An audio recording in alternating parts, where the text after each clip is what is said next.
Ever been told you're psychic? Here's what psychology says is actually happening. Let me start with something you might have heard before. Have you ever been told you're psychic? Or that you're gifted? Or that you have strong energy? Or that you just seem to pick up on things? Maybe someone said it seriously, maybe jokingly. Maybe it made you curious or uncomfortable. I'm not here to tell you what you are.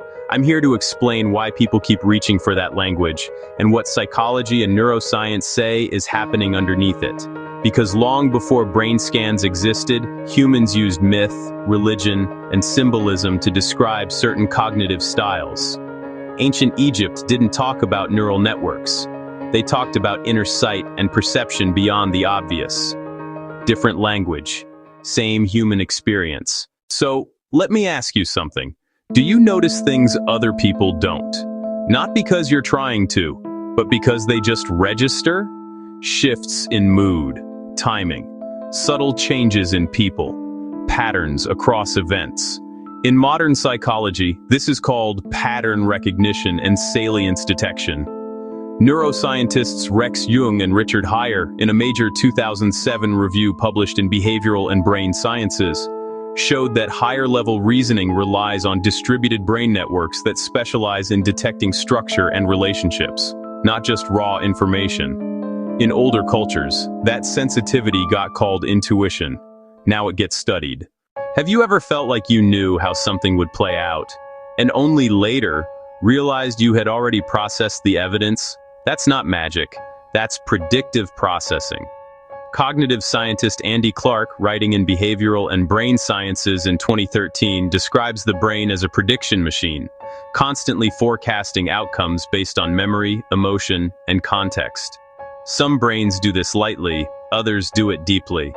So when people call you intuitive, what they're often noticing is fast, unconscious model building, conclusions forming before you've put words to them. Do you need time alone to feel clear? Not because you dislike people, but because social interaction takes effort, reading tone, tracking expressions, following multiple threads. In 2001, neuroscientist Marcus Rachel at Washington University identified what's now called the default mode network, a brain network that becomes active during quiet, internally focused states. Later work by Randy Buckner at Harvard in 2008 showed that this network supports memory integration, future planning, and meaning-making. So if solitude helps you feel more organized inside, that's not withdrawal. That's your brain doing its highest level integration work. Now let's talk about something people often dismiss too quickly: tarot. Have you ever listened to a tarot reading and felt like it was speaking directly to you? Or maybe part of you thought, this can't be real, but something still landed. Here's the key point. You don't have to believe tarot is supernatural for it to work as a psychological tool. Psychologists study this under terms like symbolic cognition and associative processing. When you're presented with symbolic images, archetypes, metaphors, narrative prompts, your subconscious immediately starts connecting them to memories and emotional patterns. This is the same mechanism used in dream analysis, psychodynamic therapy, and classic projective techniques. Neuroscientist Michael Gazzaniga, one of the founders of cognitive neuroscience, has written extensively about how the brain creates narrative coherence from ambiguous information. For some people, tarot works like a mirror, not predicting the future, but organizing what's already there.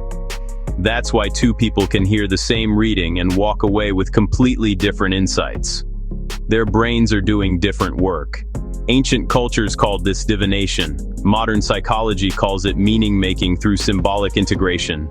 Different words, same mechanism. Now, a brief grounding note. This doesn't mean every intuition is correct. It doesn't mean every pattern is meaningful.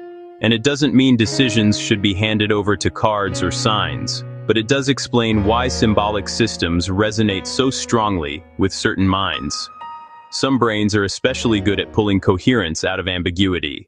Have you ever been drawn to numbers, symbols, or repeating themes, and noticed them long before anyone else did? Cognitive science explains this as associative network activation. Pattern recognition isn't a belief, it's a function.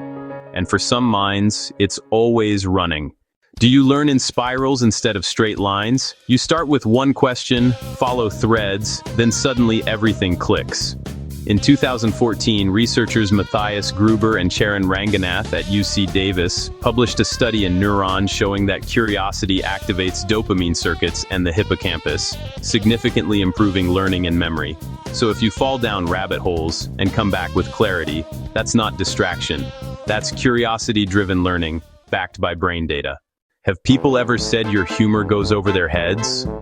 Psychologists Li Huang, Francesca Gino, and Adam Galinsky, in a 2015 study at Harvard and Columbia, showed that sarcasm increases creativity by forcing the brain to hold multiple meanings at once.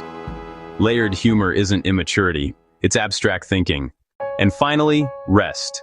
If you need more sleep, downtime, or naps than other people, there's a reason. Sleep researcher Jan Bourne, in a 2010 review in Nature Reviews Neuroscience, showed that sleep is essential for memory consolidation and insight formation. NASA researcher Mark Roskin demonstrated back in the 1990s that short planned naps significantly improve alertness and performance in pilots. High-load brains burn more fuel. Rest isn't indulgence, it's maintenance. So stepping back. If people have described you using mystical language, psychic, intuitive, gifted, old soul, it doesn't mean they were wrong. It means they were describing real cognitive phenomena with the language they had. This isn't about changing how anyone describes themselves. It's just the science behind experiences people have been naming for a long time. So I'm curious. Which parts of this felt accurate and which didn't?